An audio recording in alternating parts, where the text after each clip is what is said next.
In this video, we will discuss static routing. Routers must learn the direction to remote networks in order to forward packets. A router has to have a route in order for it to send the packets towards the correct destination. There are two ways in which our routers can get routes. The first way is dynamically. This information is going to be learned from other routers, often through a routing protocol such as RIP, OSPF, or EIGRP. We will learn about dynamic routing protocols in Chapter 3, and specifically about RIP, OSPF, and EIGRP in later chapters. Another way we can get information into our routers is statically. This is going to be configured manually. This requires a network administrator to add and delete static routes when the topology changes. In large networks, it requires a tremendous amount of administrative time. You have to calculate what's going to be the best route, know the outgoing or next hops, and just have general knowledge of that working network in order to create these routes. On a smaller unchanging network, it requires very little maintenance and can do a very sufficient job. Static route operations can be divided into three stages. The first stage is that the network administrator will manually configure the static route on the router. The second is the router installs the route into its routing table. And the third is packets are routed using that static route. So we create the route, and it gets installed into the routing table, and then packets will be routed based upon that route that you entered into the routing table. There are a couple different ways in which we can configure a static route. The first way is through an interface. In this particular example, we're trying to set up a route to the 192.168.0.0 network. So in global configuration, they type IP route 192.168.0.0, 22255.0, and then serial 0. This is the interface that we will send the packet out of to get to the 192.168.0.0 network. Another way is to use the next router's address, or the next hop address as it's called. In this, we're in global configuration again. In this particular example, they're trying to get to the 192.168.1.0 network. So they type IP route 192.168.1.0, 22255.0, 192.168.1.2. And what that statement is telling us is to get to the 192.168.1.0 router, send that packet to the next address of 192.168.1.2, which is the address of the next router. So to get to the 192.168.1.0 network, send to the next router in the line, and he can hopefully deliver the packet. Here's an example with a topology, and this is using the next hop address. Here we are taking a look at this from R2's perspective, and R2 would have the 172.16.1.0 network already in its routing table because it's directly connected. When we configured the fast Ethernet 00, that interface would be turned on, and that 172.16.1.0 network would automatically be entered into the routing table. We also would have the 172.16.2.0 in our routing table because that's directly connected. And we would have the 192.168.1.0. We would not have the 172.16.3.0 because it's not directly connected. And we would not have the 192.168.2.0. So what we need to do for router 2 is enter in how we get to these networks on the right-hand side and the left-hand side. And they're going to do this by next hop address. So they type in IP route 172.16.3.0, 22255.0, 172.16.2.1. What that statement tells us is for R2 to get over to this 172.16.3.0, send that packet to this address, the 172.16.2.1. So for R2 to get over to this LAN, simply send that packet to R1. We also have another statement that's to the 192.168.2.0. What we're saying in this network statement is that R2, in order to get to the 192.168.2.0 network, take that packet and send it to this next hop, which is R3. So to get to the 192.168.2.0 network, send that packet to the next hop of 192.168.1.1. This is the same thing, but this is using in the outgoing interface, and typically the outgoing interface is a little bit easier to set up, and it actually can save the router a step. So for this, we are trying to get to the same networks, this one over here, and this one over here. This is just an alternate way in which you can do it. So they say IP route 172.16.30.222.55.0, send out the serial 0/0/0. And does that make sense? Yes, it does, because for R2 to get over here, what we do is we send out this serial 0/0/0. In order for R2 to get to the 192.168.20, what we do is we send out the serial 0/0/1. So that's using the outgoing interface. Either way will work just fine. It's just a matter of preference. If a router cannot reach the outgoing interface that is being used in a route, the router will not be installed into the routing table. So what this means is that if the router interface is down, the route will not be placed into the routing table. So before you enter any static routes in, you need to make sure that all of your interfaces are turned on and that they are operating correctly. In this particular example, they try to enter in a static route by using the outgoing interface. That outgoing interface serial 0 has not been turned on yet. It has not been configured. So when they hit enter, they take a look at their show IP route, and that route does not exist. If serial 0 was configured correctly, if it was turned on, after they hit enter here, we would have a route in the routing table for the 192.168.0.0 network. Administrative distance, this is a topic that we will come to again in chapter 3 and 4, but I just want to mention it here real quick. The administrative distance is a number that measures the trustworthiness of the source of the route information. The lower the administrative distance, the more trustworthy the source. If a path has the lowest administrative distance, it will be installed into the routing table. Here are some examples of some default administrative distances. If that route is directly connected to the router, that's as good as it gets. It is a 0. Our static routes that we're talking about today are rated a 1. That's the default administrative distance. We have EIGRPs, OSPF, and RIP routes. For example, a RIP route is 120.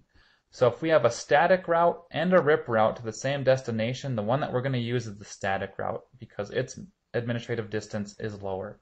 If I have a RIP route and an EIGRP route to the same destination, the EIGRP route will be used because its administrative distance, 90, is lower than the administrative distance of RIP, which is 120. So when two or more routes point to the same destination, the administrative distance is used by the router to determine which route is entered into that routing table. Remember that all routes are remembered, but only the best route makes it into the routing table. Static routes can often be used as backups, such as when a dynamically route fails. And I'm going to run through an example of where you could use a static route as a backup route. For router 0, which is this router right here, the preferred path to the 192.168.0.0 network is through the switch. We want to get to this network up here, 192.168.0.0, and the preferred path is to go through this bottom switch, up to the router, and up over to this network. It may look like it's farther, but this is actually faster. We're going to say this is a slow 56K line here, and this is a fast LAN connection, 100 megabits per second or faster. So for information to get from router 0 over to this network right here, we're going to go down through the switch. That's going to be the fastest way. If RIP is used to exchange routes between the two routers, this route will be marked as the best. So if a dynamically used protocol is set on these routers, we will go through that switch. So this is what we see inside of the routing table right now for R0. We have the 192.168.0.0 network via 192.168.1.2 out of its fast Ethernet 0/0. So what we're saying is for router 0 to get to the 192.168.0.0 network, what we're going to do is send the next hop address of right here, 192.168.1.2. So again, for router 0 to get to the 192.168.0.0 network, what we're going to do is we're going to send down through the switch.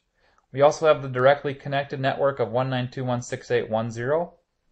That's this, directly connected. And we have the 192.168.2.0 showing up as directly connected.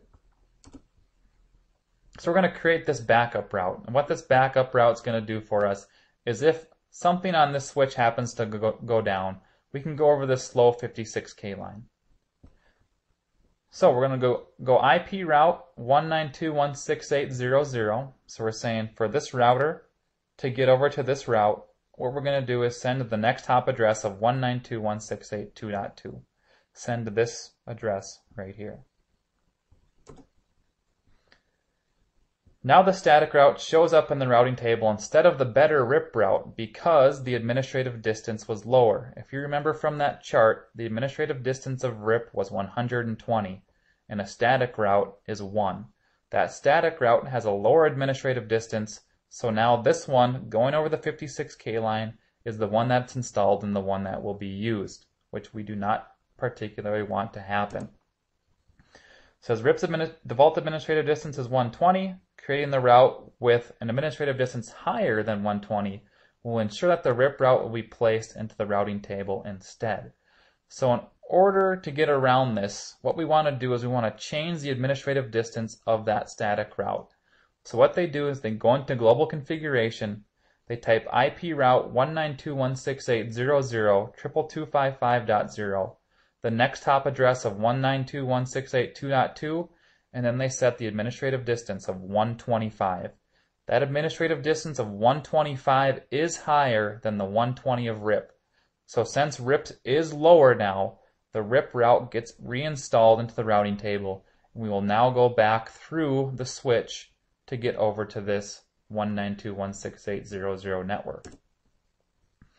Let's take a look at that backup route in action. If this link happens to go down, or if the switch happens to go down, what's going to happen is that static route will kick in, and that static route will be sent, or packets will be sent over that static route in order to get to this destination.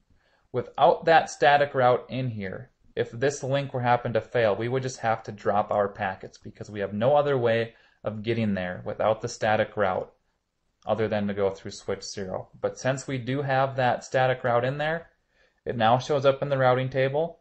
It says to get to the 192.168.0.0 network, send to the 192.168.2.2 address right here.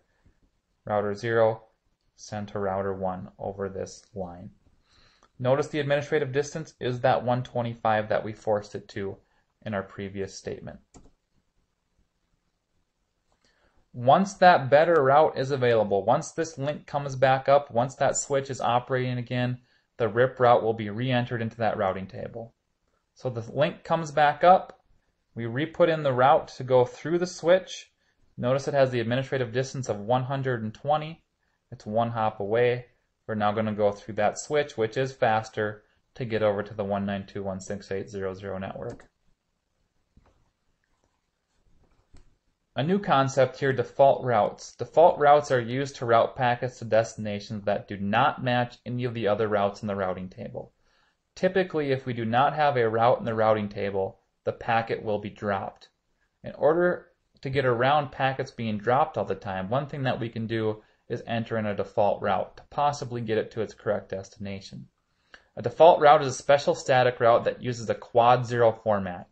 You go into global configuration, you type IP route 0.0.0.0 space 0.0.0.0, then either the outgoing interface or the next hop address.